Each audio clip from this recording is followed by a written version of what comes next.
ఎయిర్పోర్ట్లో బ్రేక్ఫాస్ట్ చేస్తున్నాం అనమాట. పొంగలి యాక్చువల్లీ షేర్ చేసుకుందామని చెప్పాడు మా ఆయన. బౌల్ దగ్గర రానే నేను షేర్ చేయను, నాకు ఒక్కడికే సరిపోదు అన్నాడు. సరే అని మళ్ళీ ఇంకొక పొంగల్ నేను ఆర్డర్ చేసుకున్నాను. జేసీ ఏం తెచ్చుకున్నారు? మీరు కూడా పొంగలేనా? మధ్యలో అమల ఉంది కదా, అమలాకు పెట్టకుండా తింటున్నారో అనుకోకండి, అది వడ సాంబార్ ఆర్డర్ ఇచ్చింది. టైం పడుతుంది, నూనెలో ఉన్నాయి వడలు ఇస్తామన్నారు అన్నమాట. సో అది కీర్తి గారేమో ఇడ్లీ సాంబార్ ఆర్డర్ చేసుకున్నారు. సో ఇది చాలా ఎవ్రీడే మేము తింటున్నాం యాక్చువల్లీ పొంగల్ రోజు, అంటే మంచిది కదా ప్రోటీన్ అని చెప్పి.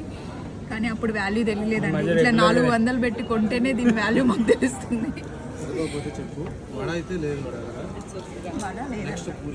అమ్మయ్య ఫస్ట్ టైం యశు ఏదైతే లేదో ఆర్డర్ చేయడం అమలా, లేకపోతే ఎప్పుడు నువ్వు చేస్తావు కదా అలా.